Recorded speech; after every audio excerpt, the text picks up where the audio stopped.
Hello, hello, hello, everyone. Good morning, good afternoon, good evening to the flight sim community. This is Fiber Shark 95. Happy Friday, everyone. I hope you're all doing well. It's the start of the weekend today, and yes, this weekend is the FS Expo weekend in Providence. But today we're here in Sioux Falls, South Dakota for part 40 of 50. That's right, guys. We only have 10 more states left to go here in the United States. Um, so can you guys believe this? We're about to start on the new parts. We only have 10 more states after this left on our journey, guys. So I hope you're all doing well here today, and we got a really cool flight plan that takes us throughout the entirety of South Dakota. How cool would that be, guys? Um, so we're here at Joe Foss Regional Airport in Sioux Falls. So our flight plan would take us throughout the entire state of South Dakota, from Sioux Falls to Rapid City is where we're going to be doing the flying today. So before we get started, I do want to say hello to the chat. Super Typhon, good to see you. No worry about skipping out. I know you have a bit of a haircut in a while, so no issues. I'll take over for the modding for the day. So here's our flight plan for this afternoon stream. We'll start here at Sioux Falls. We'll take off here from Joe Foss Field. We'll fly over downtown Sioux Falls. Then from here, we'll make our way northwest to our first stop here at Pierre Regional Airport. Um, this is the state capital of South Dakota, by the way, so we'll stop here. Then we'll travel west through Fort Pierre. Through Fort Pierre, we'll make our way west to 6 Victor 4, Wall Municipal, just right outside of Badlands National Park. Don't worry, we'll visit Badlands National Park during our National Park journey. And then from there, we'll make our way through Wall Municipal. We'll fly over to Keystone. This is where Mount Rushmore is located. We'll fly around Mount Rushmore and the Crazy Horse Memorial before making our way back up to Rapid City, South Dakota. And we'll wrap up our journey at Rapid City Regional Airport, Kilo Romeo Alpha Papa. So that is going to be our flight plan today. So the plane we're taking today is the Beechcraft Baron. This would be our first time flying this thing in a stream here in FS 2024. So good old Beechcraft Baron, good old twin engine Beechcraft. Really nice aircraft. I really do enjoy it.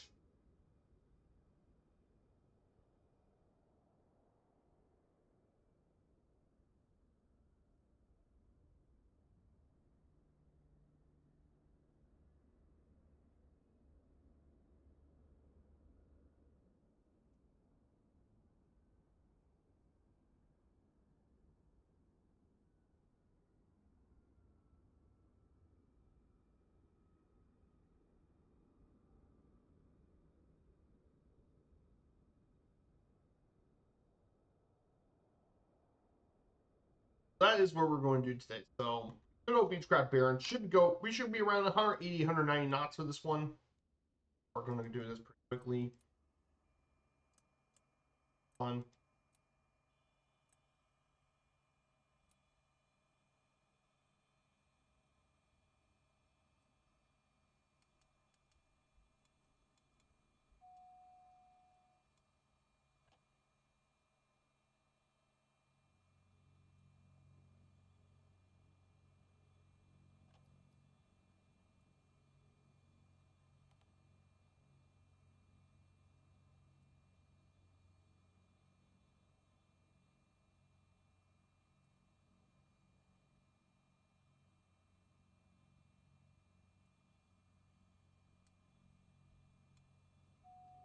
So our airport today, our start off is Joe Foss Field here in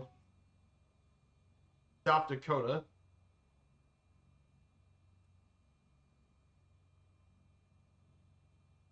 Let me go ahead and get this airport out. Okay, here we go, guys. So Sioux Falls Regional, or AKA Joe Foss Field, is actually the main airport for Sioux Falls, South Dakota.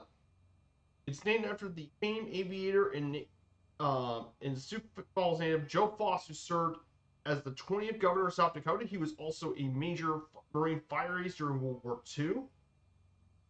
Very successful pilot.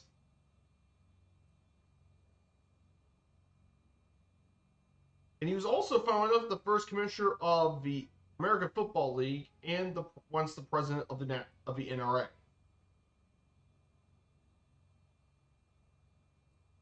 But very, very well known, very successful. He was also awarded the Medal of Honor as well, so he was a very famous pilot. But Sioux Falls Airport is actually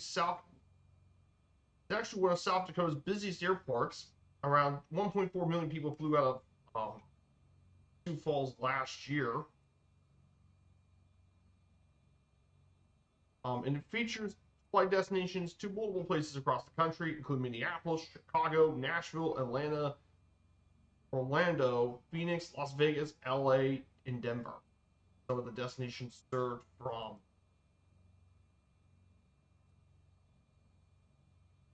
So that is Sioux Falls Regional Airport. And it can accommodate planes up to an A320 and 737 planes, and it can even accommodate a 757 if it needs. We're going to be going out of Sioux Falls, South Dakota. So Sioux Falls is the most populous city in the state. Believe it or not, a lot of people think Rapid City is, but no, Sioux Falls is the biggest city in the state. And with a population of 192,000 people, its metro area is around. Its metro is around 289,000 people. Sioux Falls was named after the banks of the Big Sioux River and around the Cascades, hence the nickname. What a lot of people don't know about Sioux Falls was that in the 1890s, it became a destination for divorce laws, because at the time, getting divorces was really difficult to get, and Sioux Falls just in its case had some of the most permissive divorce laws accessible by rail. And it was known as the divorce colony and remained popular until the residency requirements changed in 1908. The city has several important landmarks, most notably the USS South Dakota Memorial.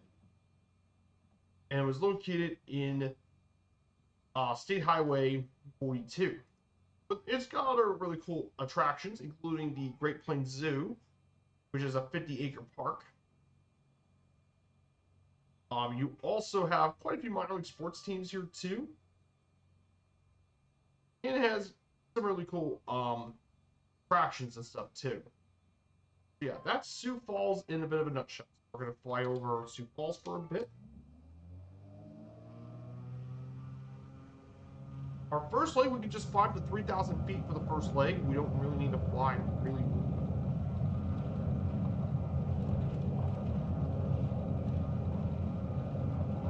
And we're.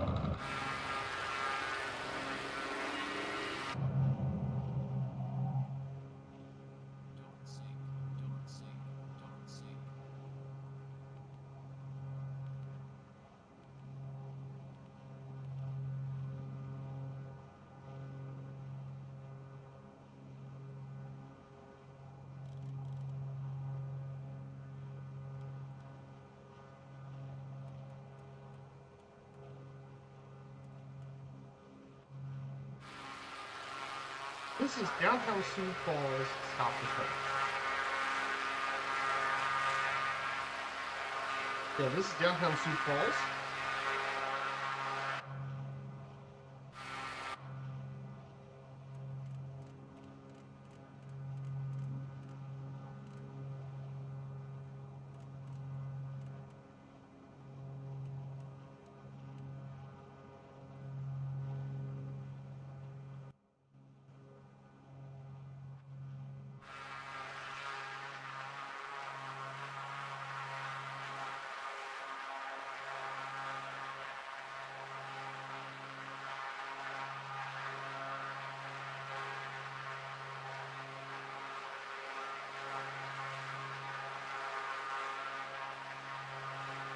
So thankfully, unlike North Dakota, one of the really nice things about South Dakota is there's definitely some much wider range of scenery in South Dakota compared to its northern counterpart. For one, you have Badlands National Park. Most of the natural scenery in South Dakota is actually in the southwest. which is Badlands National Park, Wind Cave National Parks, and the Black Hills. That part of North Dakota is actually pretty scenic. Really beautiful.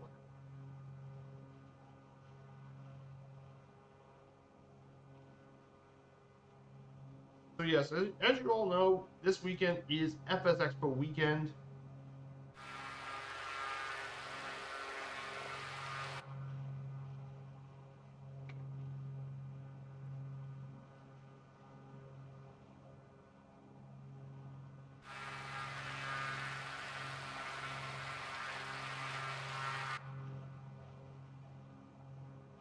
So we're going to cruise around 190. Give and take will be around 191 knots. That's about where we're going to be going today.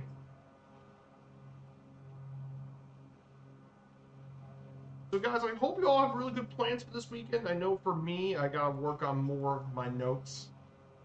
I got some of the first 10 flight plans worked on for the National Park Series. I got those worked on. So that's what I've been doing over the past week.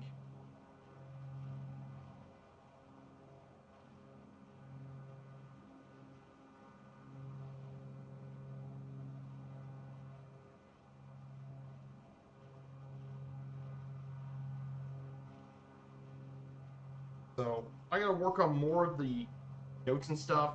And I got to work on some flight plans for my next couple series as well. The All Country Series needs to be worked on too.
So let's talk a little bit about South Dakota as we're here.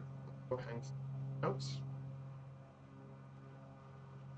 So about South Dakota, South Dakota itself is also part of the Upper Midwest, along with its sister state North Dakota.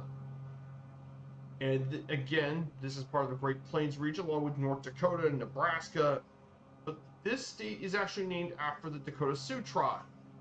And it comprises a large portion of the population with 9 different reservations in the state. South Dakota is our nation's 17th largest state by land area, but it's the 5th least populated and 5th least densely populated of our 50 U.S. states.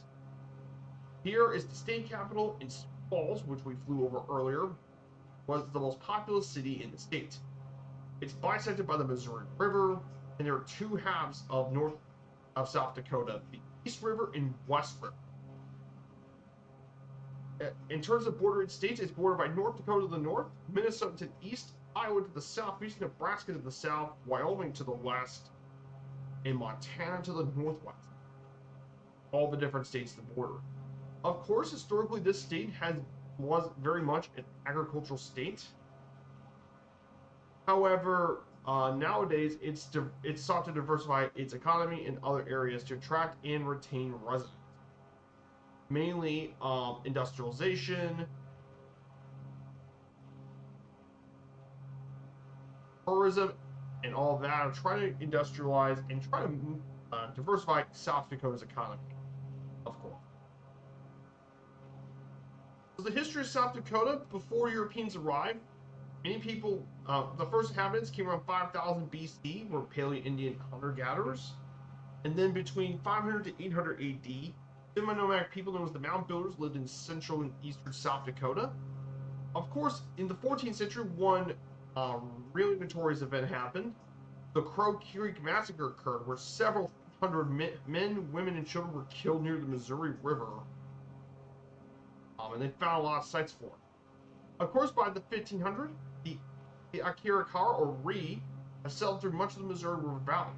European contact in this area began in 1743 when the French-Canadian fur trader explorer Lev Verendire brothers explored the region, and they were buried in a plate near modern-day Pierre.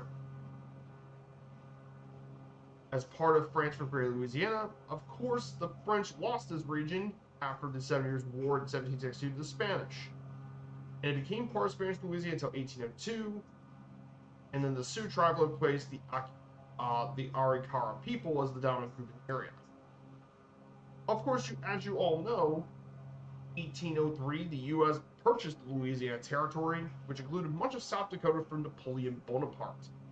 And President Thomas Jefferson organized the Lewis and Clark expedition to explore the region. North Dakota was one of the states they explored in that expedition, of course. In 1817, the American Fur Trading Post was set up in the area, and at present-day Fort Pierre began continuous American settlement of the area. Of course, the U.S. Army bought Fort Pierre, but abandoned it in 1857 in favor of nearby Fort Randall. Of course, a lot of native U.S. settlement by American and Europeans was increasing rapidly, and in 1850, the Yankton Sioux signed the 1858 Treaty, ceding most of present-day South Dakota to the United States. Of course, land speculators founded two of the South Dakota's most important cities, Sioux Falls in 1856 and Yankton in 1859. In 1861, just 2 years later, the Dakota Territory was established by the U.S. government, which initially included North Dakota, South Dakota, and parts of Montana and Wyoming. And there was even more settlement post 1873 due to the Homestead Act, caused a lot more people to increase rapidly, and it became known as the Dakota Boom in 1873. They also discovered gold the next year in the Black Hills during a military expedition. Led by George A. Custer, and Myers Explorer began illegally entering the lands promised to the Lakota, and eventually led to conflict between the U.S. and the Sioux tribes.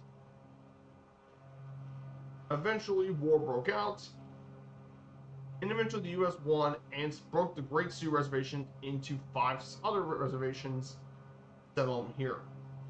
Of course, in 1980, just over 100 plus years later, the Supreme Court ordered compensation to the Lakota, but the Lakota still refused to accept it. Of course, a growing population in the Dakota Territory caused political dissatisfaction between the North and South Territory residents, but the southern half always been more populated, so eventually they split in 1891, causing division to happen, and both achieved statehood during that time. Of course, it said North Dakota was always first, so South Dakota became the 40th state in the Union in 1889.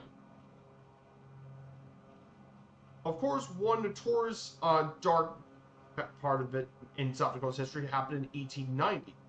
The Wounded Knee Massacre happened in the Pine Ridge Indian Reservation. This massacre was cited as the last major armed conflict between the U.S. and the Lakota Sioux Nation. And the massacre resulted in the deaths of 146 Sioux. Many of them were also women and children, as well as 31 U.S. soldiers. And it's still a sore spot for many Lakota, and rightfully so. If you ask many Lakota, this is still a sore spot. And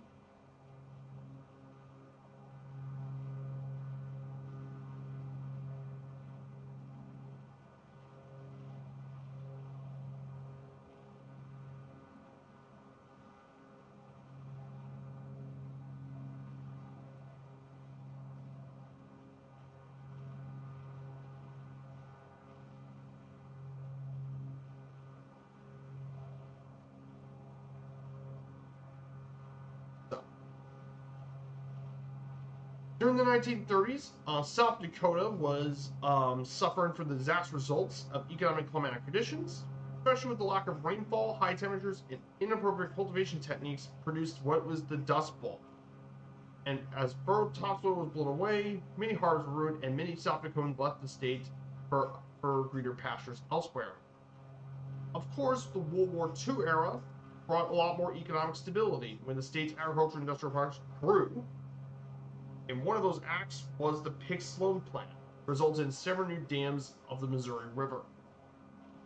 As a result, South Dakota grew a bit more. And of course, over the recent decades, South Dakota has been transformed from a state dominated by agriculture to one of more diverse economy, especially with tourism. With the Black Hills being an important destination, financial services have grown, and more. Of course, in 2007, the site of the recently closed gold mine in lead was chosen for an underground research facility. Despite, however, a growing state population and economic development, many rural areas have struggled over the past 50 years due to locally declined populations and immigration of young, educated adults to other states. However, despite that, though, South Dakota was ranked in 2018 as the happiest, healthiest state in the United States. So I think South Dakota is doing just fine currently. And that wraps up our history of South Dakota. So I hope you guys doing all right. Enjoy the bit of a history lesson here. Here in South Dakota. So yeah, not really much scenery so far here. Again, pretty flat, but don't worry. On Sunday, we're going to get to much nicer scenery on Sunday. Because it turns out, guys, we're going to be in Montana on Sunday. We'll be in Montana. So we'll be exploring from Billings to Bozeman to Boot to Helena and Missile.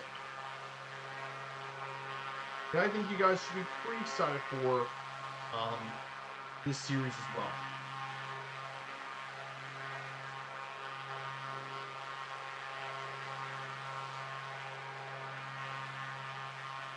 And I'll be looking forward to this.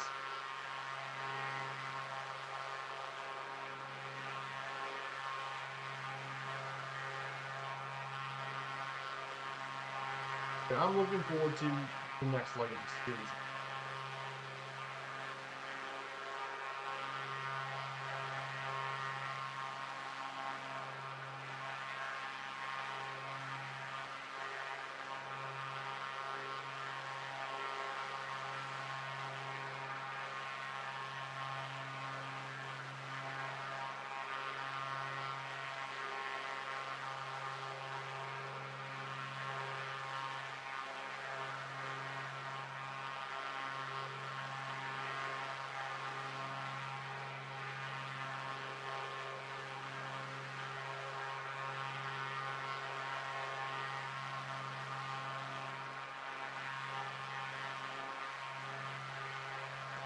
I have a lot going forward for me.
There. I took care of a bot. So this week, I know FS Expo's got some pretty big stuff this week. Obviously, if you guys aren't aware.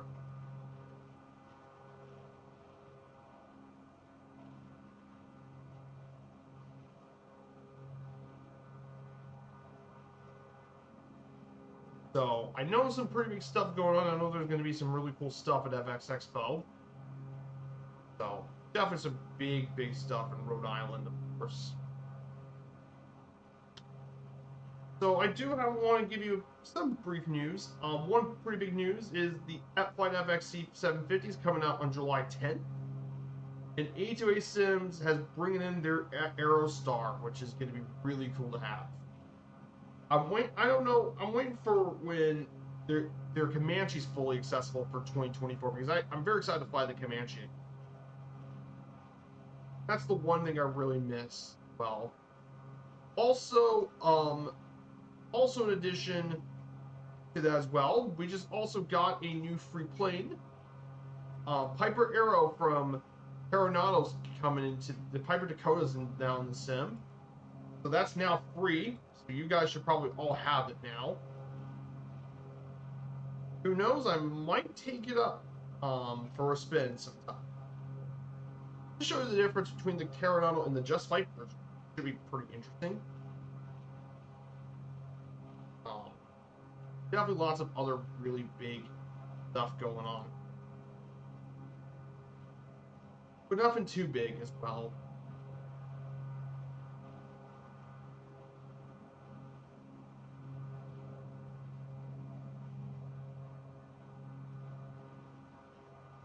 Also, Firefly Air did just get its new hub, by the way, if you guys aren't keeping track of Firefly Air. FFA. We finally got a new hub, and it turned out to be an airport I was a little surprised won the vote. It was Genoa.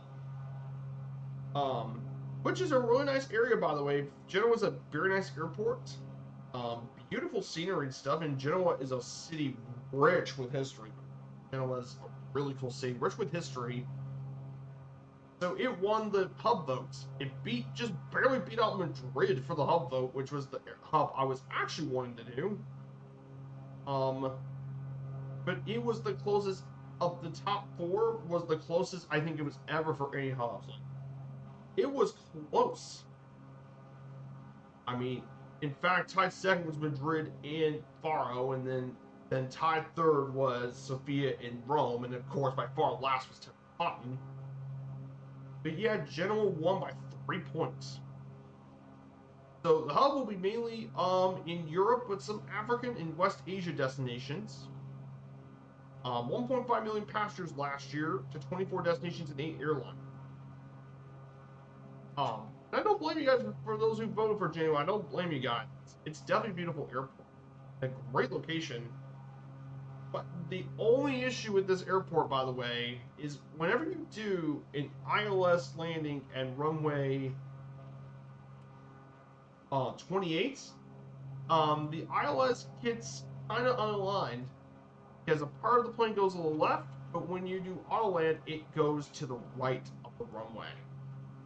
I don't know if that's a big enough problem to consider moving it. I did ask 6 Knots that question.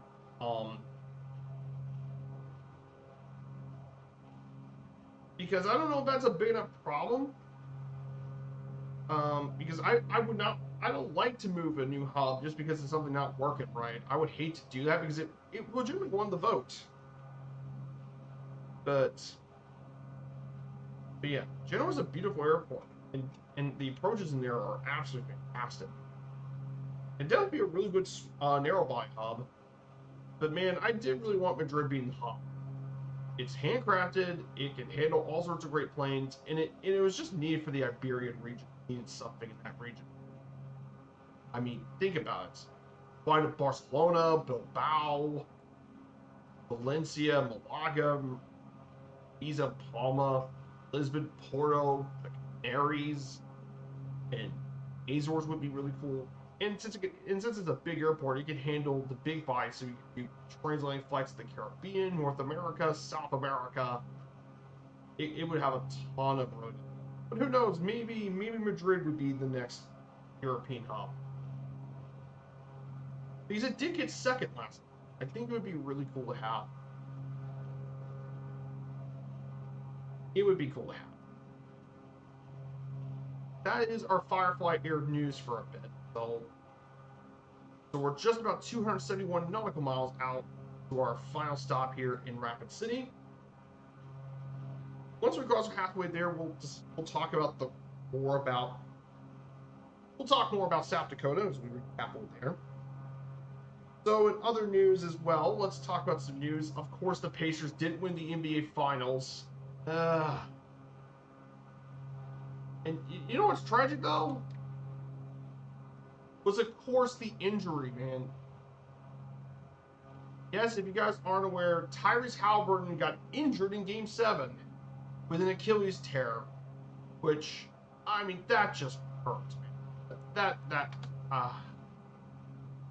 Oh, man. I did see that. That was just terrible.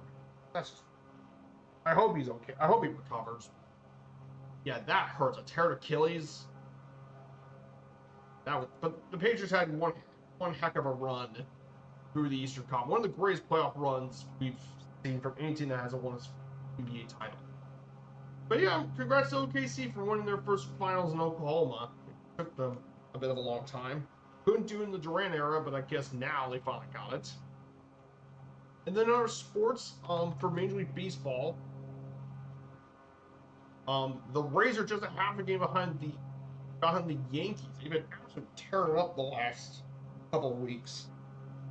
I mean, to think about going past the Yankees is pretty crazy. The AL Central's down about the Tigers. They've been the best team in the American League by far this season. They're definitely one of the threats for the World Series this season. The Guardians are about 9.5 games behind.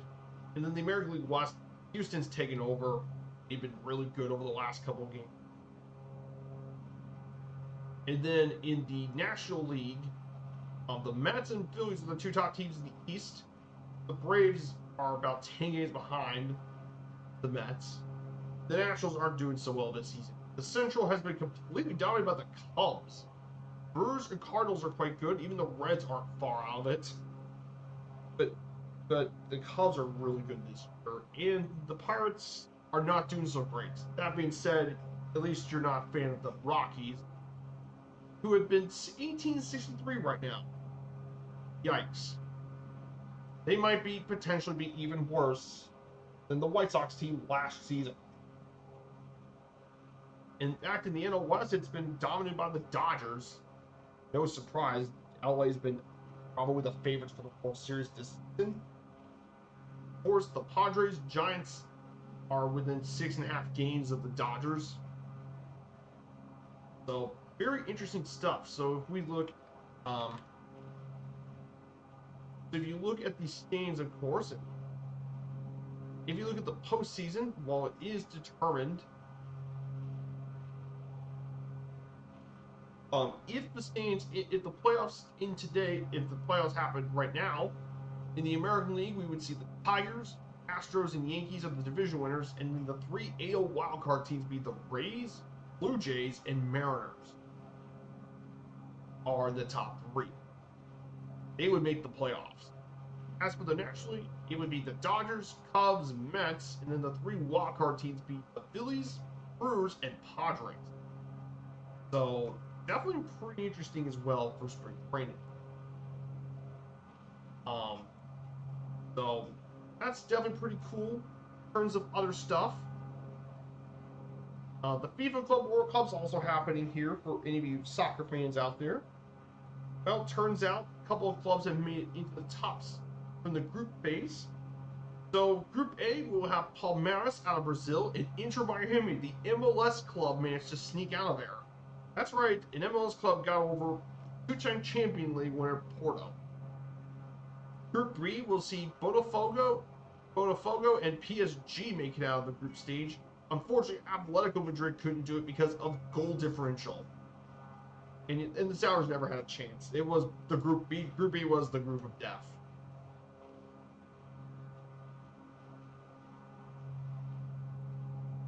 In Group C, Portuguese club Benfica and Bayern Munich of the Bundesliga are headed throughout. Yeah, Auckland City got destroyed. They absolutely got wrecked. They did score 1 goal against Boca's Juniors. In Group D was Flamengo and Chelsea making it out of Group D. E, Syria's own Inter Milan and the Mexican league's Monterrey are out there. So River Plate don't even make it out of it. And the Japanese group don't make it. In Group F, we have the Bundesliga's Borussia Dortmund and another Brazilian club, Fluminense, are headed to the next round. Group G, we have Premier League's Manchester City and Syria's Juventus. And finally, Group H, we use Real Madrid and in the Saudi Pro League's Al Hilal are making it into the Group 16. So it should be really interesting to see how the Group of 16 is going to match up. Are making it out of the stage. So it should be interesting to see the bracket. So our next match is in that Club World Cup. We have Botafogo versus Palmeiras, Benfica versus Chelsea, to advance that side of the bracket. Then the next 4 are going to be Inter Milan versus Fluminense, and Manchester City versus Al Hilal. Then, of course, the top left should be fun. Defending Champions League's winner Paris Saint-Germain versus the MLS's Inter Miami with Lionel Messi.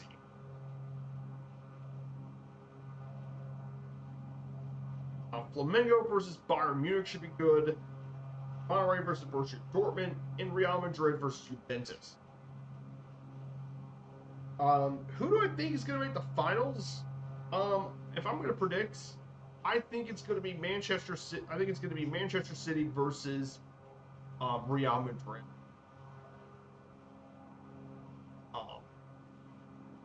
Should be a pretty interesting bracket for the club war. That's going to be interesting. In terms of other sports, for my local team, the Louisville City. So they did suffer their first loss last weekend. On last Friday, they lost to North Carolina FC, so that was their first loss. They did beat Loudoun United, so good bounce back game, 4-1. Tomorrow they're going to play against North Carolina FC again in the USL Cup. Maybe a bit of revenge. Ooh. Should be a really good course. That wraps up a bit of the sports stuff I do want to talk about for a bit. So let's go over more of our South Dakota notes. Let's talk about the geography of South Dakota. So geographically speaking, it's located in the north central United States, but it's the highest point in South Dakota is Black Elk Peak in the Black Hills area region with 7,242 feet. But of course, there are 3 main regions that you can divide South Dakota. You have the eastern South Dakota, the western half of South Dakota, and the Black Hills region. Of course, the Missouri River serves as a boundary for those differences between east and west South Dakota. Of course, the geography of the Black Hills is very different compared to the rest of the state, so that's why it's considered to be separate from the rest of the state. So typically, the eastern half of the state is much higher precipitation and lower topography than the west. Those small areas include the Dakota Prairies, the Second Till Plains, and the James River Valley are some of the other parts of the half of North Dakota, South Dakota, and mainly some of these include rolling hills, fertile soil, some of the areas are flat, and more. The western half of western two-thirds of South Dakota is covered by the Great Plains. And the area becomes more rugged, rolling hills, plains, ravines, and buttes. Of course, in the south, east of the Black Hills, is of course South Dakota's famous Badlands. There's a whole national park dedicated to it that we're going to be flying over to it on our journey. Badlands National Park, one of the really cool national parks in the state. It's one of the 2 national parks in the state, by the way. And believe it or not, the Badlands National Park isn't even the oldest national park, first national park in the state. Wind Cave is actually our first national park, and we'll be visiting Wind Cave on this trip, which is pretty cool. But of course, the most unique area of the state is none other than the Black Hills. This is a range of low mountains cover over 6,000 square miles. And believe it or not, Black Elk Peak is not only the highest point in South Dakota, it's also the highest point in the U.S. east of the Rocky Mountain. And they were formed around 540 to 250 million years ago, creating a pretty unique area as well. There's definitely a really cool amount of animals that live in South Dakota. A lot of it's in grasslands, which include bison, deer, pronghorn, coyotes, and prairie dogs, as well as the state bird, the ringneck pheasant, which, believe it or not, was not originally part of the United States, but from China.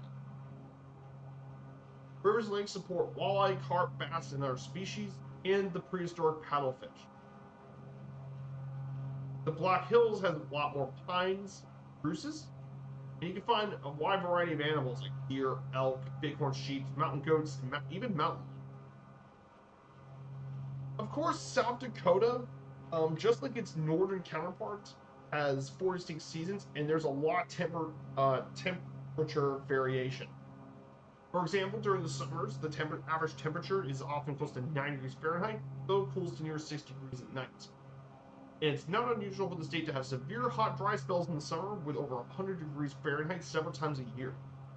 Winters are cold, with generally high temperatures be below freezing, and low temperatures ending below 10 degrees in much of the state. The highest recorded temperature in the state was in 2006 at Yusta at 120 degrees Fahrenheit. The lowest recorded temperature in the state was in McIntosh in 1936 at -58 degrees. And a lot of the summers here in South Dakota brings frequent, sometimes severe thunderstorms with high wind, thunder, and hail. The east part of South Dakota is part of Tornado Alley, and the state experiences 30 tornadoes a year. In the winter, watch out for blizzards and ice storms, because they can happen. So be careful, okay? So that is something to be very, very careful when you're in South Dakota. Of course, there's actually 2 national parks in the state, by the way, to keep an eye on our journey. Believe it or not, the first of the 2 national parks is Wind Cave National Park, back in 1903 in the Black Hills, home to an extensive cave network and a herd of bison. The other one, and probably most people the most famous national park of the 2, Badlands National Park, established in 1978. There's also, of course, the National Memorial Mount Rushmore, which has actually been a lot more controversial in recent years. But other areas of the National Park Service include Jewel Cave, the 5th longest cave in the world, Jewel Cave in Custer, the National Lewis and Clark National Historic Trail, and the Minuteman Missile Natural Historic Site. And of course, you also have the Crazy Horse Memorial being built. And we'll talk about the Crazy Horse Memorial as well. So definitely some really cool stuff here in South Dakota. Definitely always some piece of finding in this state.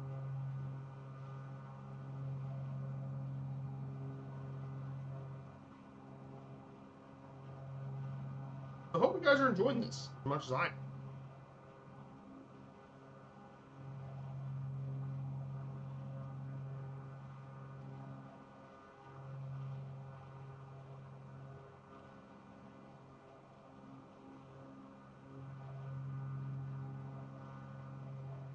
I know everyone's been really busy with the FS Expo and stuff.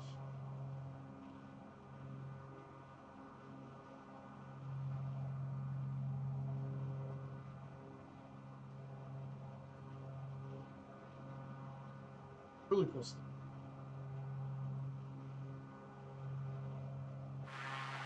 Yeah, you can definitely see a lot of grassland stuff. So next week, after we do our Utah flight, for Utah, after our stream in Montana next week, on Sunday, we actually have another flight. We're going to be playing our next state of our journey, State number 42 will be U.S. state of Washington next Friday. So we got some really cool flight plan over Washington, visiting from Spokane over to Seattle, of course, from one end of the state to the other.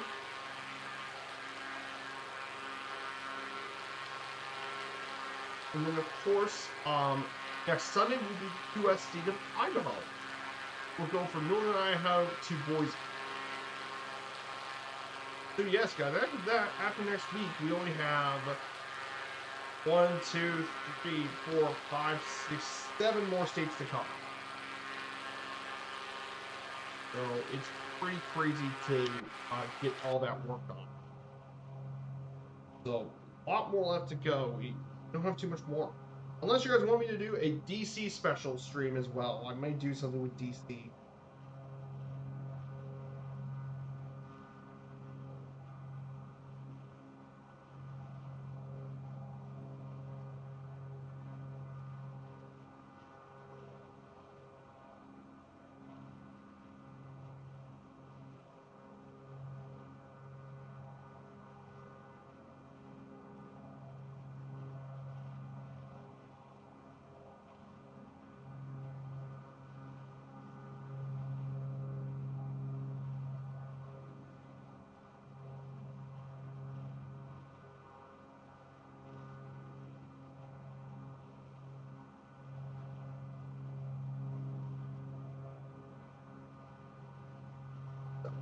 We don't have too much more left to go for the first stop.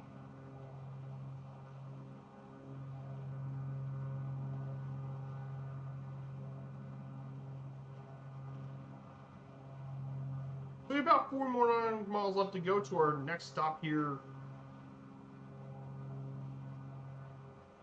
Yeah, we have just about 49 miles left to go to our first stop of the day in Pierre.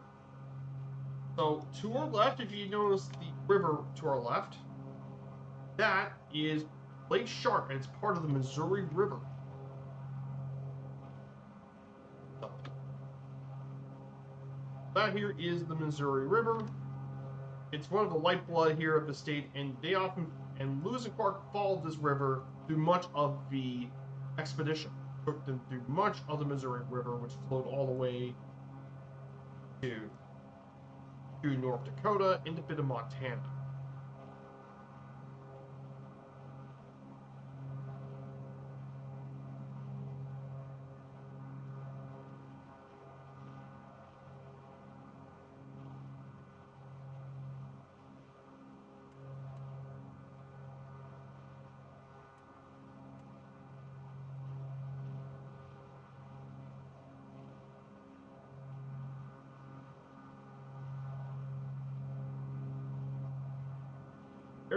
Like I said, I'm very excited for an all-country series in the new National Park Series coming up.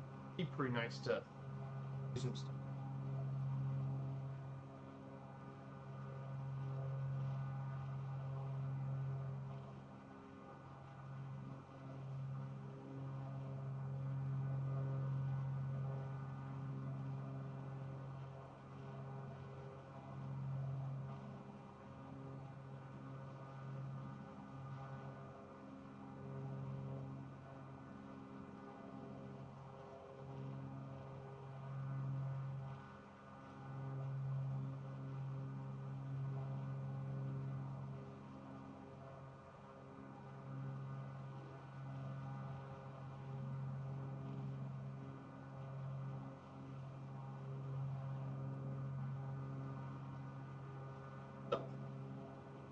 So we're going to be heading to Pierre next. That is the state capital of South Dakota. Will be our first stop of the day is in Pierre.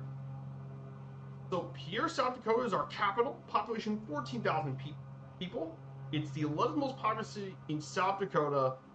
And the other major fact about this is it's actually our nation's second least populous state capital, only behind Montpelier, Vermont. It was founded in 1880 on the Missouri River, and it was selected to be the state capital when South Dakota was admitted as a state in 1889. Due to the fact it's near the center of the state, the new settlement was across the river from the settlement of Fort Pierre, and it became a very important railroad crossing of the river. Of course, its challenger was Huron, which is currently the 8th most populous city, but Pierre's central capital made it a much more populous capital, and was named Pierre after Pierre Choteau, a fur trader from St. Louis.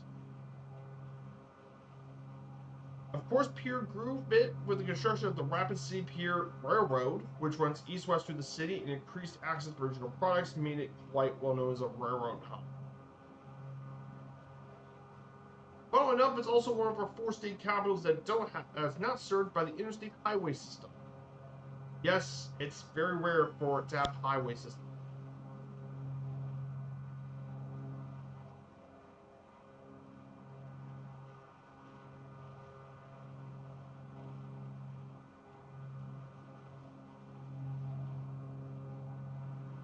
So, pretty cool stuff. And in our airport is Pierre Regional, which is going to be our first stop. It mainly used for some limited airline service to Denver. It's going to be in 2025 new service to Denver. But of course, it's the main regional airport. It's mainly also used by GA, and it was used during World War II as a maintenance supply depot for the Sioux Falls Army Airfield nearby. So that is going to be Pierre Regional.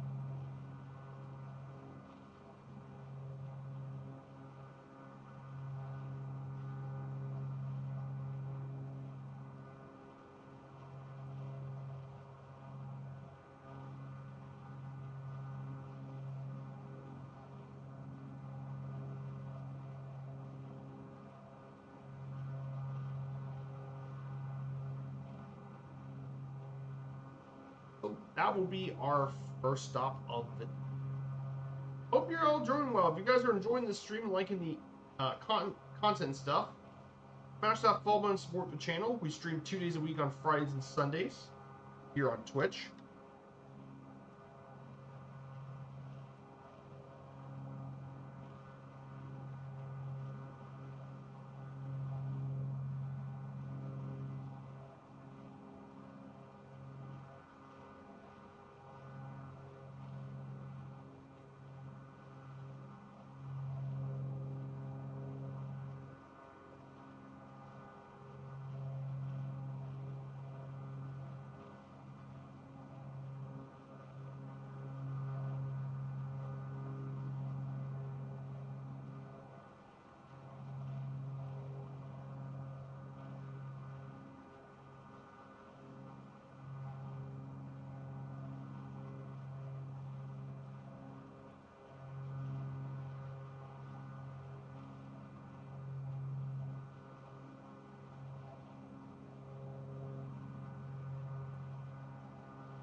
Pierre is going to be coming up very shortly as our first stop in Pierre. We'll land on runway 25. Get a bit of breaks and we'll rest here for a bit of the morning. We'll get ahead. Take a break for a few minutes and then we'll get ready for the next leg over to beautiful. The rest of the beautiful state. We got, and don't worry, the scenery will get better when we head further west.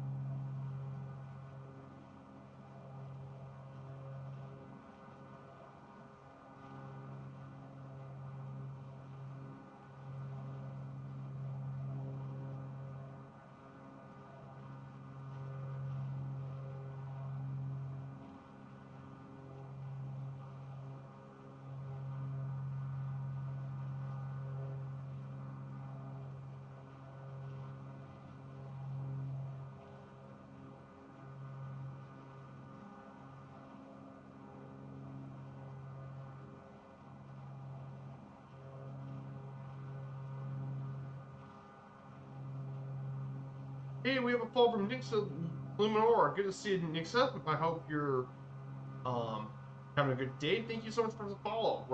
We're here in South Dakota. We're about to make our first stop in Pierre. I hope you're all having a good day.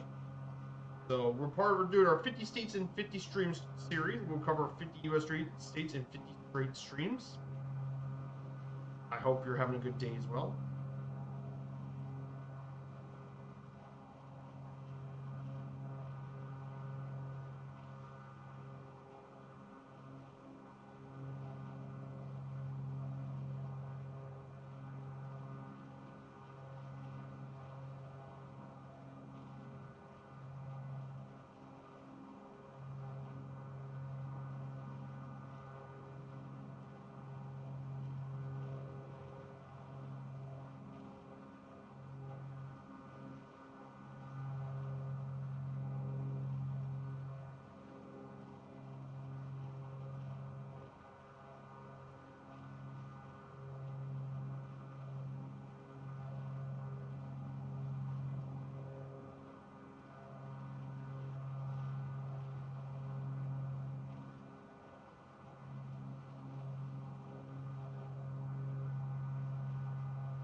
Here we go, guys. Our first stop in Pierre.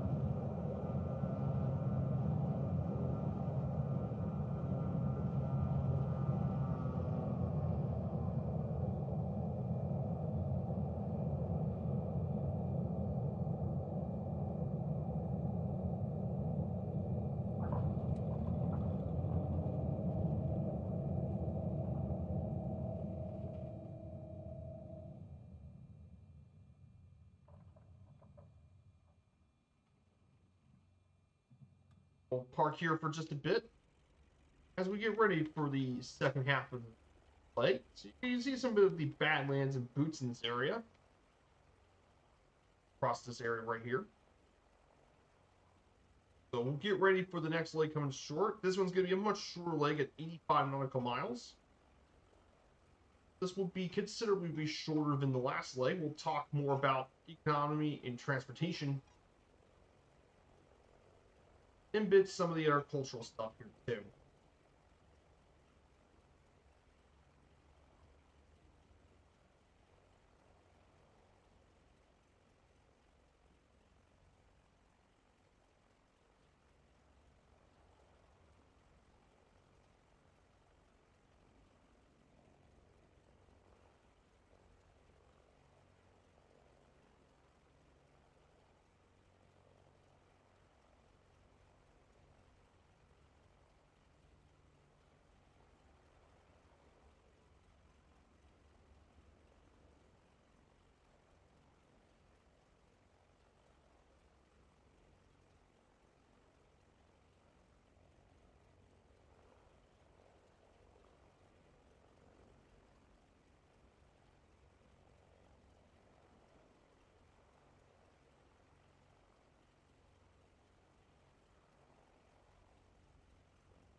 So let's get ready to get going for our next leg. We're going to be heading to here, of course.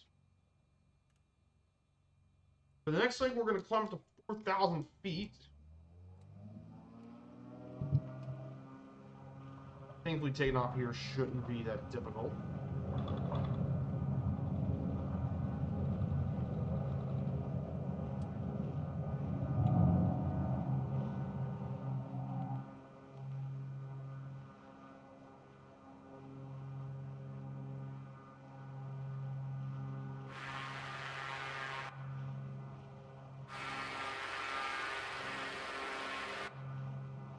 Here is Pierre, South Dakota. In front of us is Pierre. We might be flying over the South Dakota Capitol building.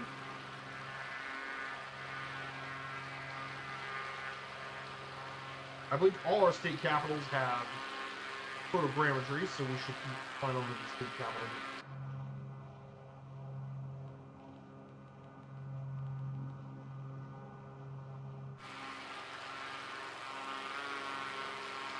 Here it is, guys. Our state capital should soon.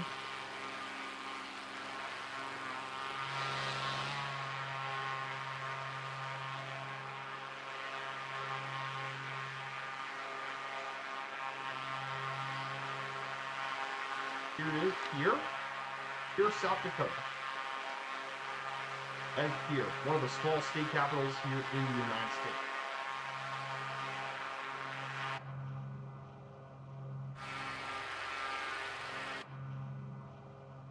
There's Pierre, one of the smallest state capitals in the United States.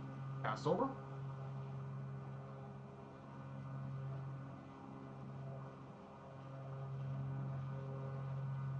We're going to head our way over 4,000 feet. We're going to continue.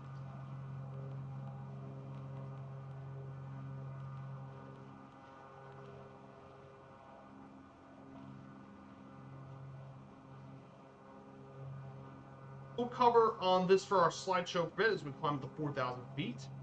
So economically speaking, South Dakota's GDP is around 39 billion US dollars, the fifth smallest of any US state. Per capita is around 38,000 people, $38,000 in 2010, ranked 25th in the United States, so it's about average. And around 12% of the population is below the poverty line in 2008, and it was one of the best states for business in 2010. The largest economic contributor in the state is the service industry, which includes retail, finance, and healthcare. Apparently, trust fund industry manages as a tax haven.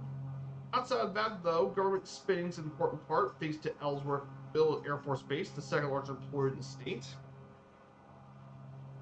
Agriculture has been a key component for the South Dakota economy for many years, though other industries have been expanded rapidly. Mainly agricultural products include cattle, corn, soybean, wheat, and hogs. And other agricultural-related industries like meatpacking and ethanol have been a big part of the state. After all, South Dakota is the nation's 6th leading ethanol-producing state in the country. In recent years, it's now been more tourism's been a bigger deal, thanks to the Black Hills region, Deadwood, Mount Rushmore, and the state national parks nearby. Of course, one of South Dakota's largest tourist events is the Sturgis Motorcycle Rally, which in 5 days drew over 730,000 people in 2015. Yes, tourism is a big deal here in the state.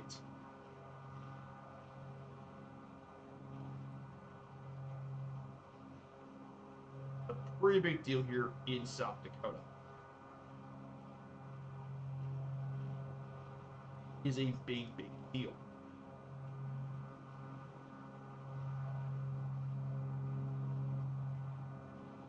One of the other big things about South Dakota has been transportation.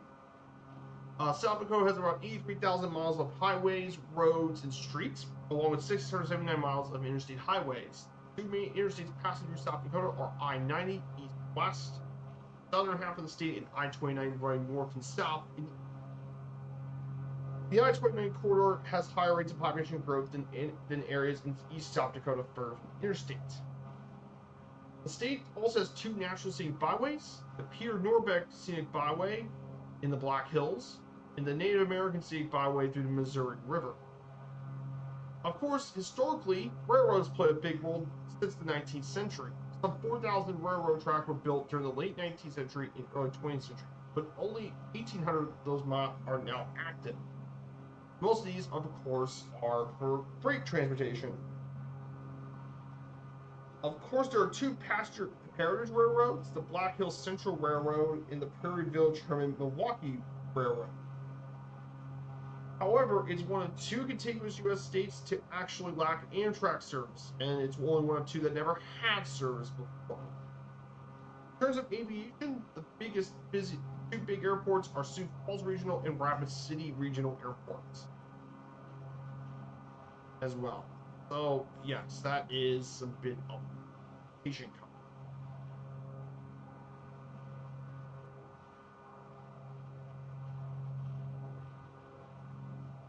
That's something to keep an eye on in South Dakota.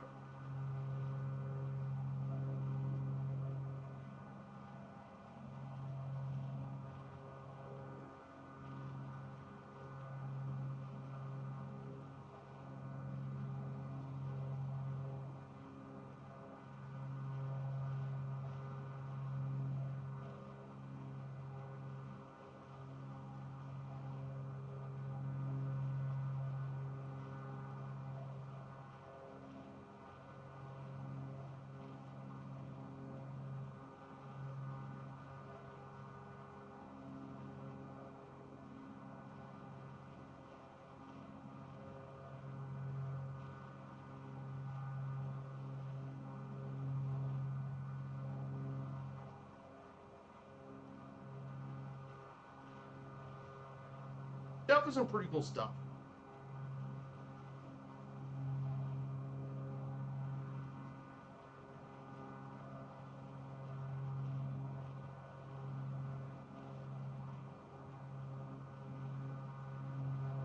So here's our route for today, if you guys want to know. Here's our route.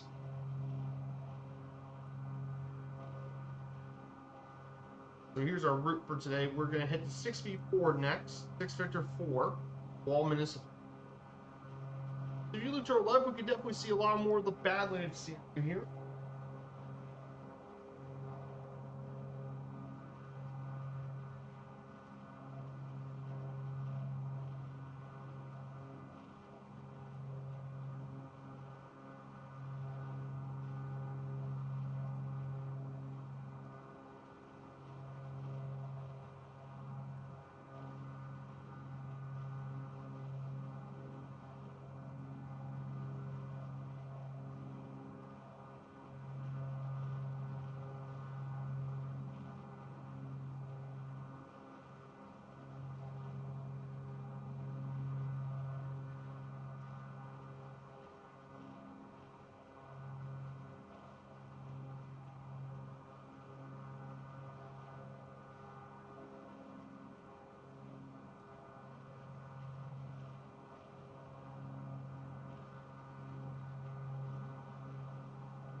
So I hope you guys are enjoying this stream, of course. I can't wait to get to more of the all-countries trip and more planned for the rest of us.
So we're going to go ahead and go to the next part of South Dakota that I think we do want to bring up is South Dakota's culture.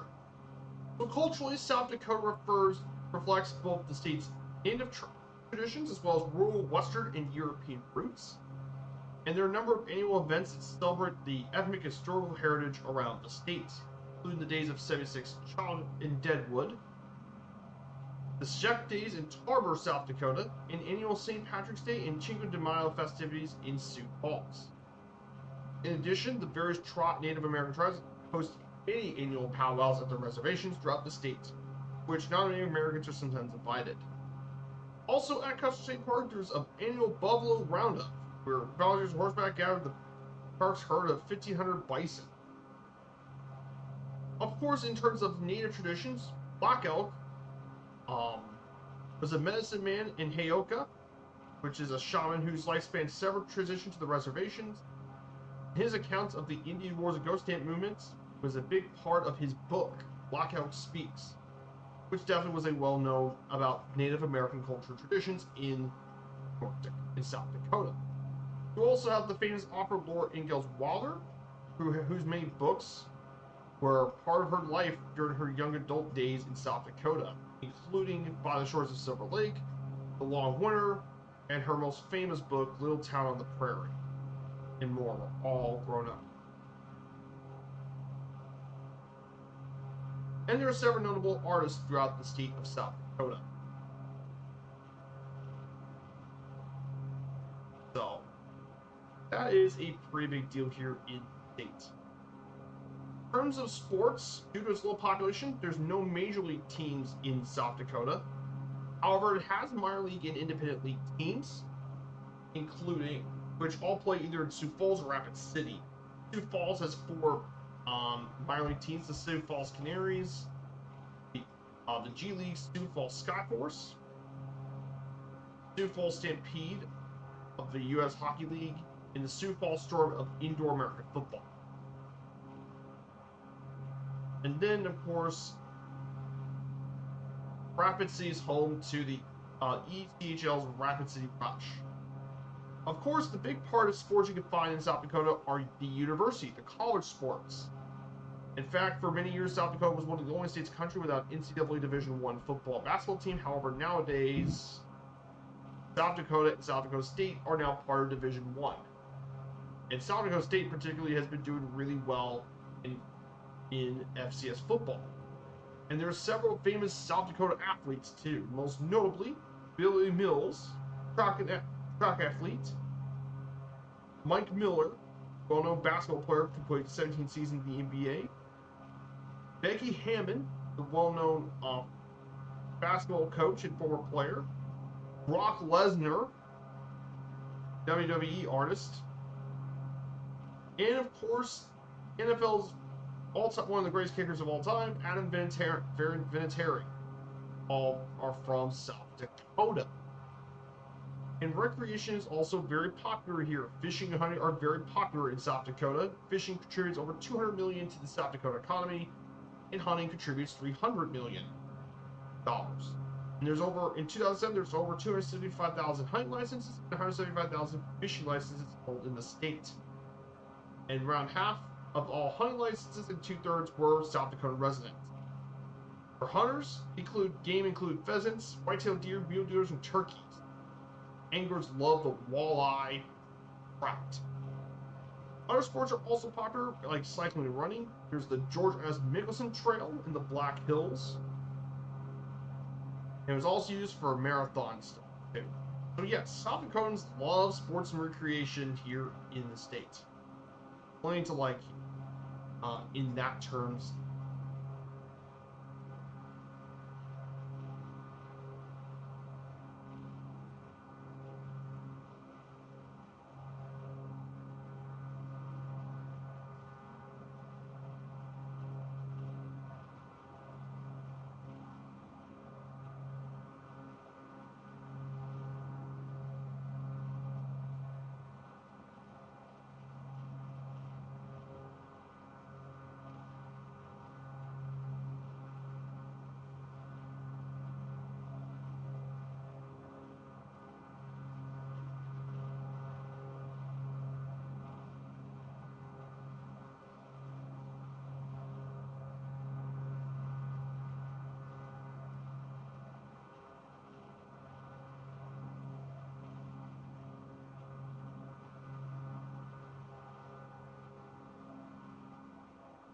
Mm.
So So I hope you guys are enjoying this. I mean, we got one last leg after this. We'll be visiting the Black Hills. We'll visit Mount Rushmore, Crazy Horse Memorial, and Rapid City will be our next stops along the way. So I hope you guys are enjoying this. If you look to our left, we could see Badlands National Park. To our west, we'll be visiting the national park area in our journeys for our national park series throughout much of the year. And we'll do a national park each week as well for that trip.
We'll be making there pretty soon.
So we're about to make our way over to 6 Victor 4, will be our second to last stop. So we'll be heading there very soon.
So really, I hope that coming soon would be pretty good for all you guys here. Thank you all so much for being here as well. Got one last leg left. Yeah, if you look to our left, you can definitely see the Badlands a bit further. Of course, it'd be easier to see in higher altitudes. But thankfully, when we stop, we're going to go up to very high. We're going to go up to a very blistering 8,000 feet. We're going to go around 7,000 feet the next one. We officially make our way over the Badlands.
I want to see if there's any more upcoming news for FS Expo.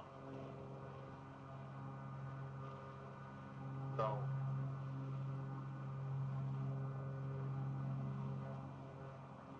look at.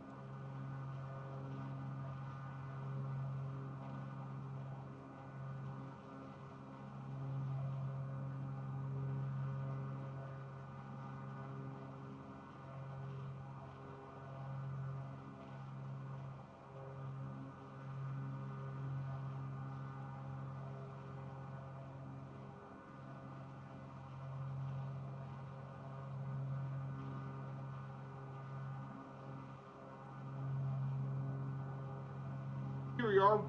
Our airport will be coming up very shortly, making our second and last stop.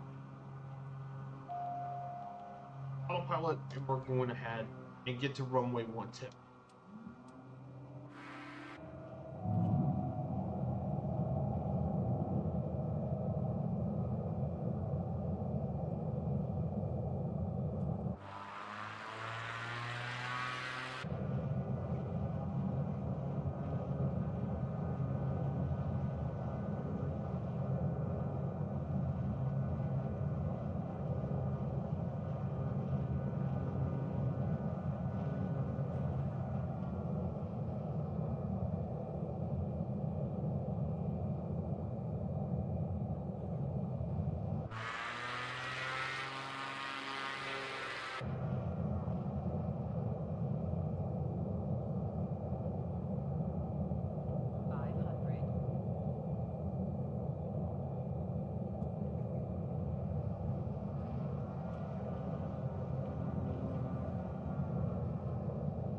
We'll stop here for just a bit. Get ready to.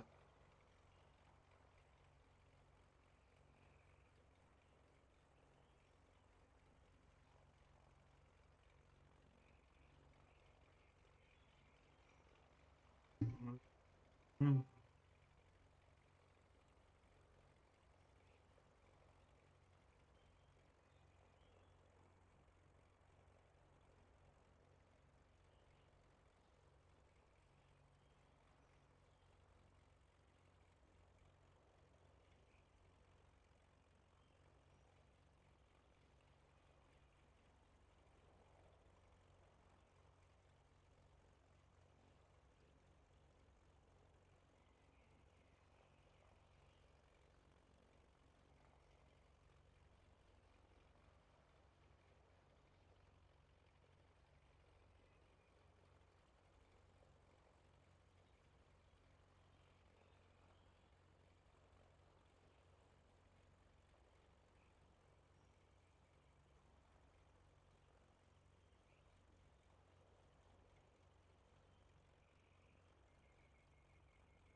So let's go ahead and prepare for the final leg here on leg. We're going to head to Rapid City. So we're going to fly through the Black Hills for a bit. We're going to make our way over. We're going to fly at 6,500 feet above sea level.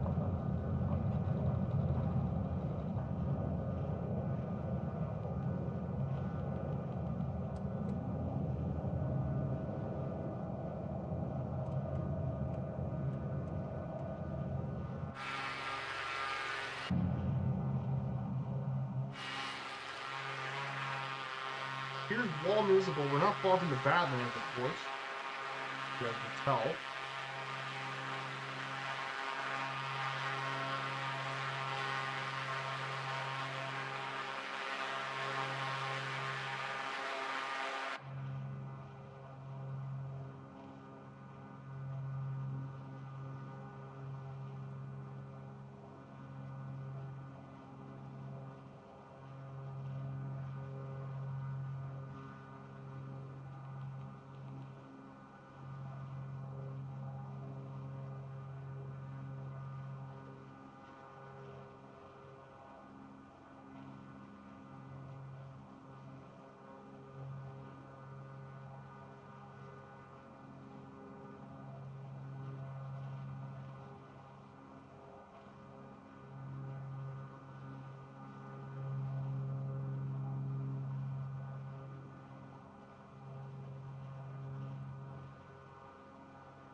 So we're going to be climbing up to 6,500 feet.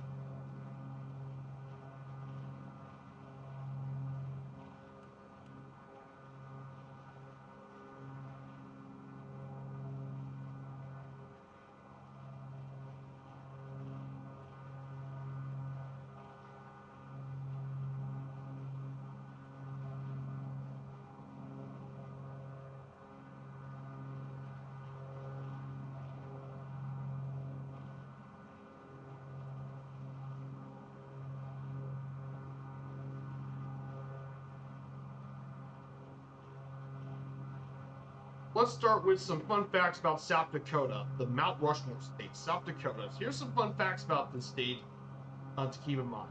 Bull Cave is the third longest cave in the world, believe it or not. More than 120 million passages have been surveyed, and what gives it its name is the calcite crystals that glitter when illuminated, give the cave its famous nickname. Badlands National Park, one of the crown jewels of South Dakota, see it from some above here, is consists of 244,000 acres of sharply eroded buttes, pinnacles, and spires blended with the large protected mixed grass prairie in the United States. Valley Forge is the geographic center of the U.S., designated in 1959 and known by an official marker and a sheep herder's monument called a Stone Johnny. Faith, South Dakota is famous for paleontologists, as several Hadrosaur and Monosaurus were excavated and then ranched north of it. But most importantly, one of the largest, most complete, and best preserved Tyrannosaurus Rex were excavated nearby. In the U.S. and South Dakota was the most decorated battleship of World War II.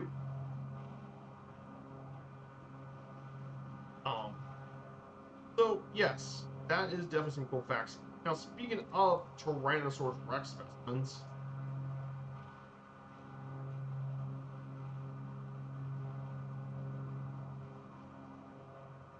so yeah, South Dakota has been a long-time preservation hub of, and that Tyrannosaurus Rex, it wasn't just any Tyrannosaurus Rex specimen they found buried there.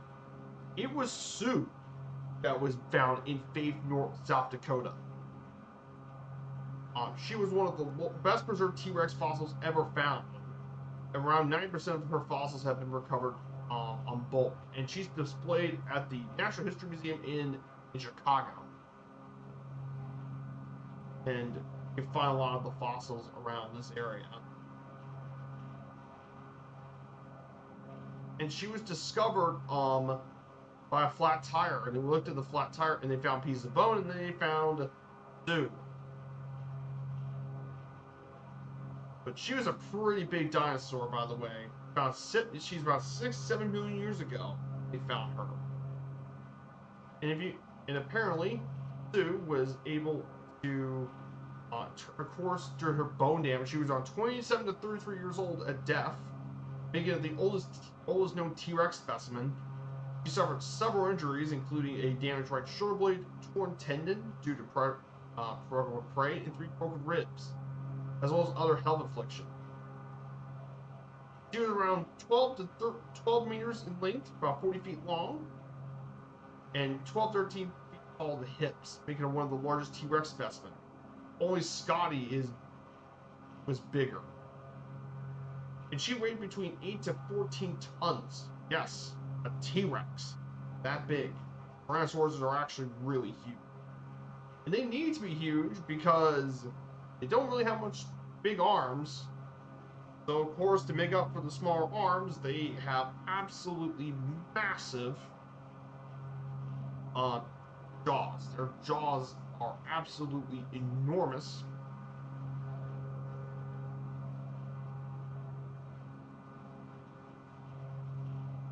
Its skull is around 5 foot in length, and they have tons of muscles. T-Rex also has amazing vision, some of the strongest vision and smell of any animal in Earth's history.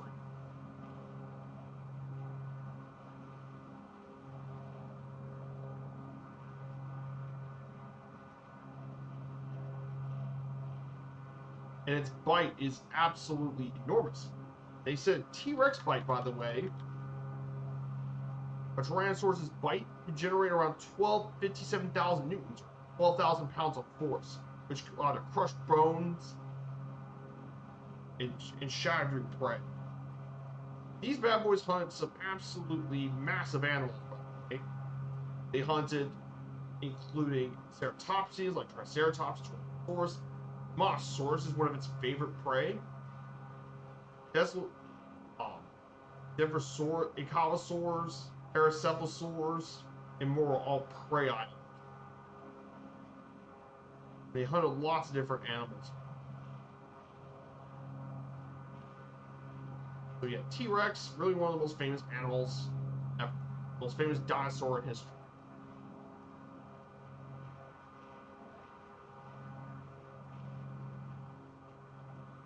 Of course, and now here's some famous people of the state. Some of the most famous people include the legendary baseball manager Sparky Anderson from Bridgewater, longtime manager of both the Reds and the Tigers, broadcaster Tim Brokaw from Webster, John Chase Exxon, senator from Jed, South Dakota, Joe Foss, we actually talked about him earlier. He's from Sioux Falls, well-known pilot and American Football League commissioner. The Ogawa Chief Crazy Horse. Guys, if you ever want to know about your Native American history, Crazy Horse should probably be a really interesting figure in Crazy Horse. Oscar Ho, Sioux artist from Joe Creek. How about Vice President Hubert Humphrey from Wallace, South Dakota? David C. Jones, U.S. Air Force General from Aberdeen. George McGovern from Avon. Actress Dorothy Provine from Deadwood. If you guys have never been to Deadwood, it's a very well-known western town here in South Dakota. Red Cloud, the Oglala Sioux chief. And of course, Sitting Bull from also another well-known Sioux chief. Jesse Thomas, opera singer from Hot Springs, and Hall of Fame football player Norman Brocklin from Parades, Dakota. So yes, we got some really famous people here to discuss here for our stream. So that is South Dakota.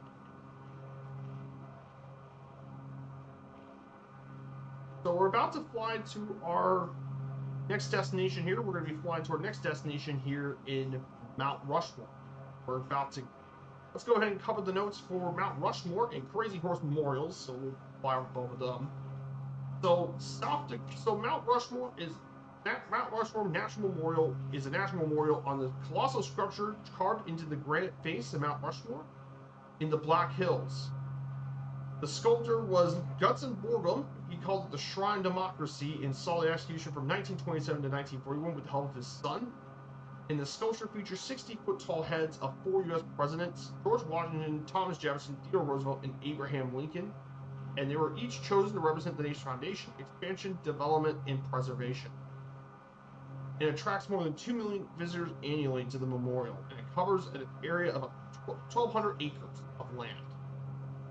And he chose Mount Rush, and he chose the site because it faces southeast for sun exposure.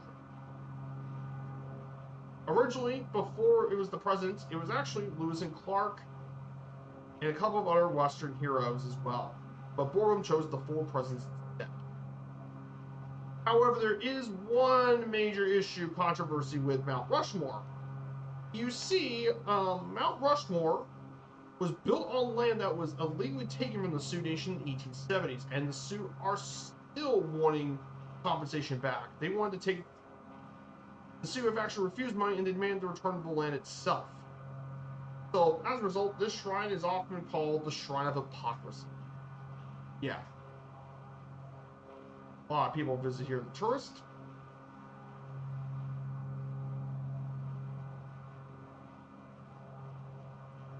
So yeah, definitely something to keep in mind. It's definitely an interesting place to visit. There's all sorts of different things to do around Mount Rushmore.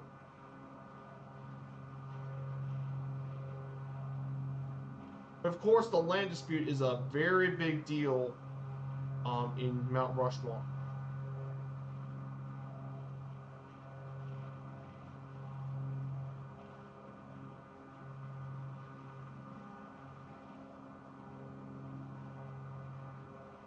Now, the other memorial here is the Crazy Horse Memorial. Now, interesting story about the Crazy Horse Memorial, and something to keep an eye on. This is still currently in construction. It's been going on since 1948. It'll depict the Lakota warrior Crazy Horse riding his horse and pointer tribal land. It was commissioned by the Lakota elder Henry Standing Bear, and to be sculpted by Korzak Zukowski, and it's operated by the Crazy Horse Memorial Foundation. The final dimensions are going to be around 641 feet long and 506 feet high. However, it's still under construction. And it's still far from over. Still going on with construction stuff.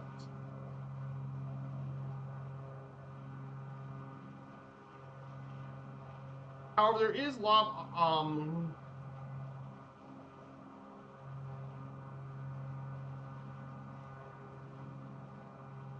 as a result. So yes, these are the two memorials here in South Dakota. We'll be flying over there, and once we visit there, we're going to go ahead and talk a bit about Rapid City. So let's fly over the two memorials first, and then we'll talk about Rapid City, South Dakota as well. We'll take pictures of both, and then we'll wrap things up in Rapid City, and we'll make a landing here pretty soon.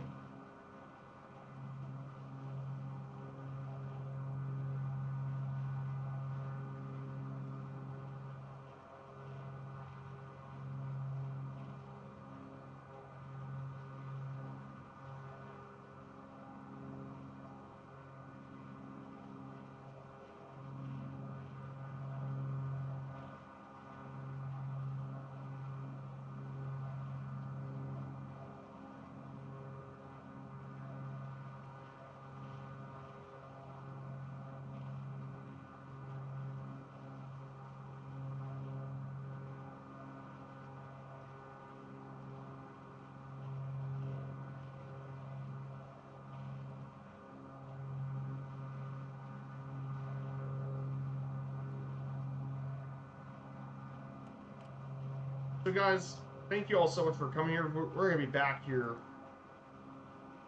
We'll get to visit Mount Rushmore and stuff. Now, the tallest point around this area is around 8,000. Flying over all this area.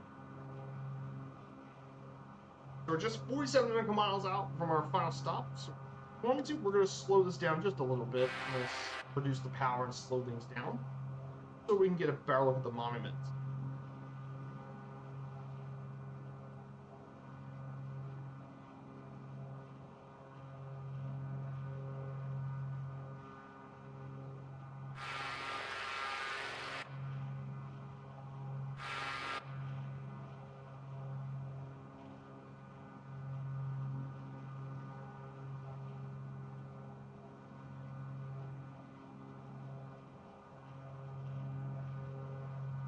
It's a beautiful area. If you guys haven't got a chance to visit this area, this is a beautiful area. You know, you're doing some bush flying, by the way.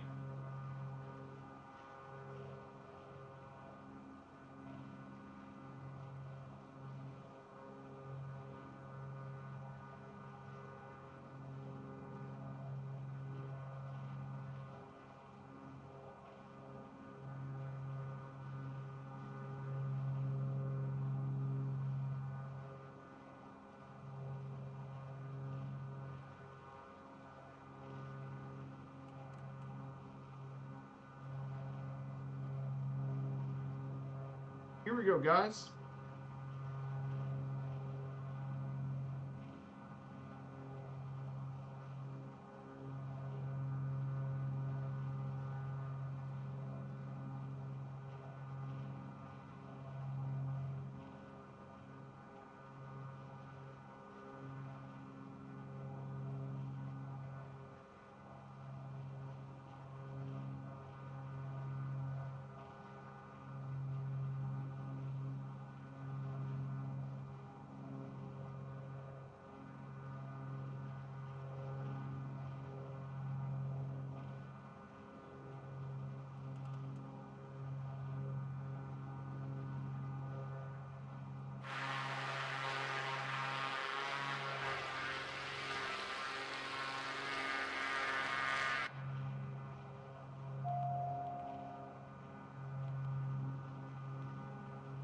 Go ahead and descend down for a bit, and we can get to closer to Mount Rushmore.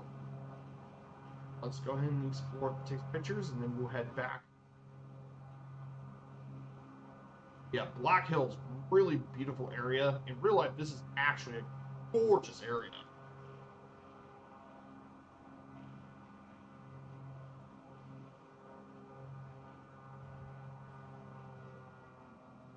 In real life, Black Hills are absolutely gorgeous. Definitely a lot of room. Here we are, guys. This is Mount Rushmore National Memorial.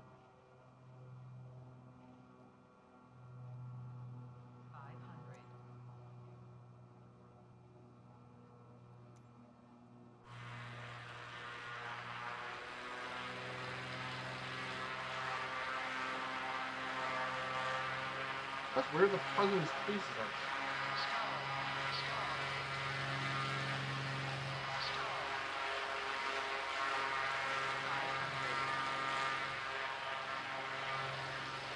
swear Mount Rushmore's not showing up.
So let's get ahead and go to the Crazy Horseman War. Hey, Common Crazy, good to see ya. Good to see you, Common Crazy. I hope you're doing well, my dude. We're just about to wrap. We're about to enter the final part of the stream. I hope you're doing well, my dude. So we're doing our 50 states. We're in South Dakota right now. So we checked out Mount Rushmore earlier. For some reason, Rushmore wasn't showing up. But guys, the scenery in the Black Hills is just absolutely incredible today. What a stunning area in the country. It's beautiful. I'm not doing the dual casting. I'll wait to get the news till later. I do have access to FS Expo, but I decided not to do it this year. So, just doing my stuff flying today, doing what I enjoy. So, right around here is the Crazy Horse Memorial. I wonder if that's in the sim.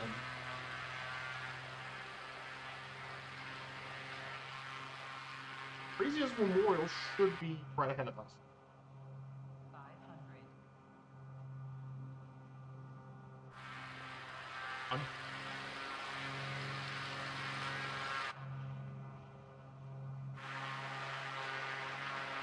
This here is supposed to be the Crazy Horse Memorial. But of course, that's not being built.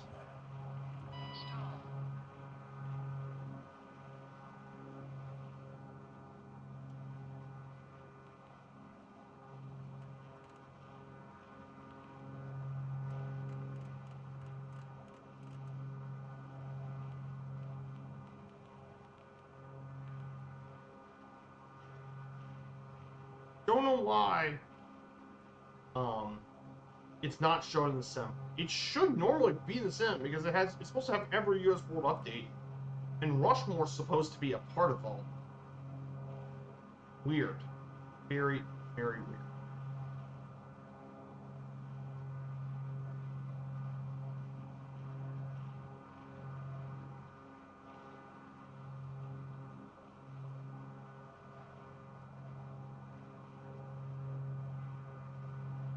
So let's go ahead and cover up. Let's go ahead and check out Rapid City, South Dakota. Now, Rapid City is the second most populous city in the state after Sioux Falls, population 82,000 people. Known as the gateway of the Black Hills and City of Presidents. Rapid City is split by a low mountain range that divides the eastern and western parts of the city. They call it the Gap. It's home to several unique attractions, including Art Alley, Dinosaur Park, the City of Presidents Walking Tour, Chapel in the Hills, Storybook Island in the Main Street Square. And of course, nearby you can find the Wild West town of Deadwood. And of course, the Black Beetles nearby are home to many tourist attractions, Mount Rushmore, Crazy Horse Memorial, Custer State Park, Wind Cave National Park, and Jewel Cave National Monument. And of course, to the east, you can find the famous Badlands National Park, which we will be visiting on our national park journey. But yeah, Rapid City is a really cool city, tons of cultural stuff.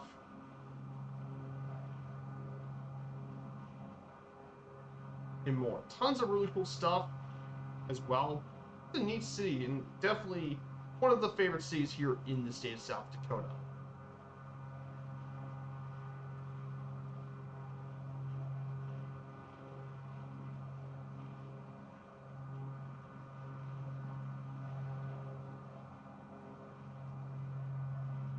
Very cool stuff.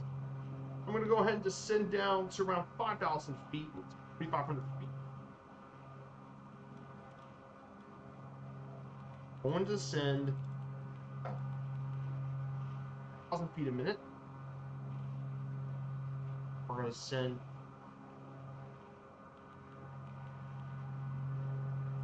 just a little bit. So I hope you're doing well, Comic Crazy. Hope you're having a good day as well.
Here we go, guys. We're about to make it.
Here we go, guys. We're about to hit Rapid City.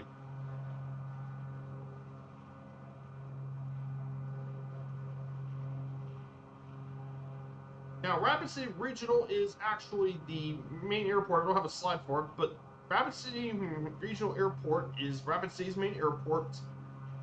Serves 702,000 passengers in 2023, and it's the main airport to Mount Rushmore and the Black Hills. 2 runways, the longest being 1432 at 8,700 feet. The current terminal has been open since 1988. It flies destinations across the major hub airports of Minneapolis, Chicago, Charlotte, Atlanta, Dallas, Denver, Las Vegas, and Los Angeles. That is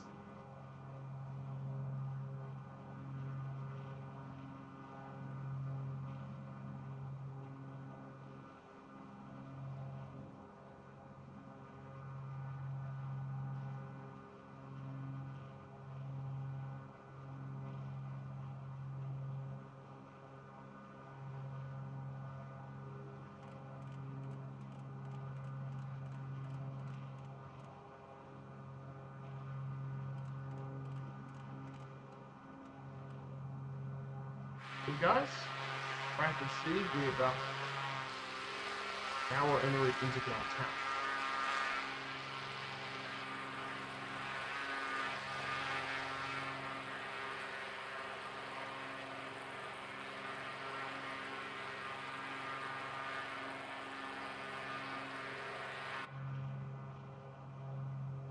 We'll be flying through here for another 9 miles.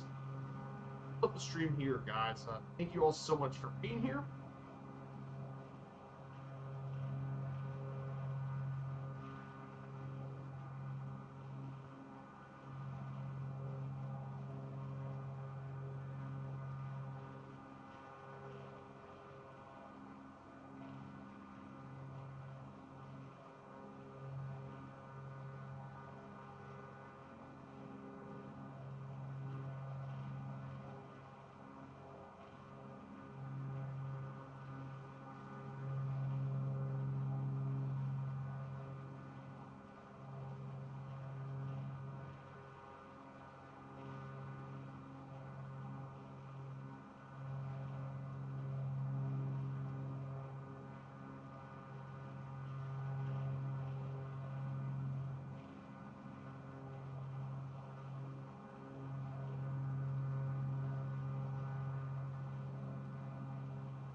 We'll just land on runway 1.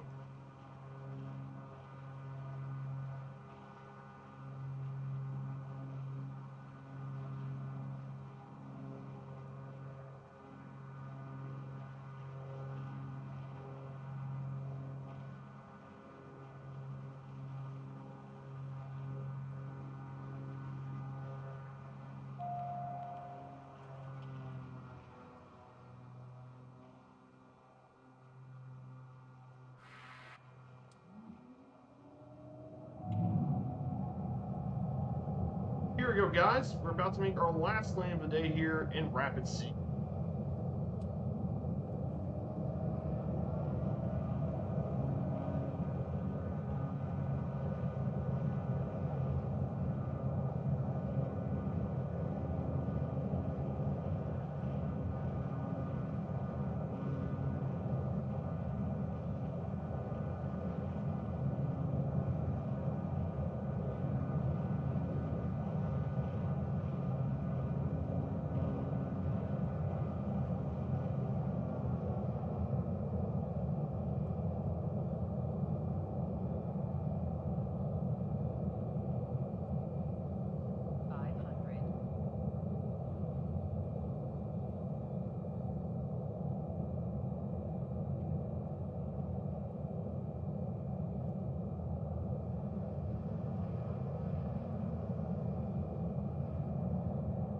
Here we go, guys.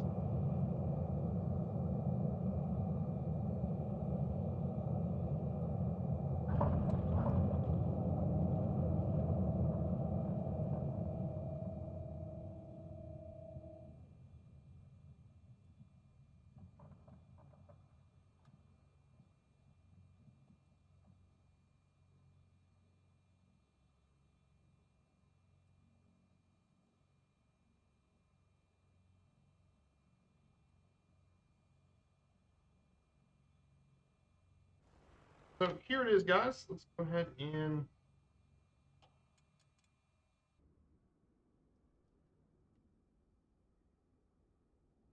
here it is, guys. Welcome to Rapid City Regional. I hope you guys have a great rest of your day, a great start of your weekend. We'll be back here on Sunday. We'll be back in Montana. See you guys in Billings. So I hope you all have a great start of your weekend. We're going to go and say hello. We're going to rate Allison Johnson. Right, Allie here.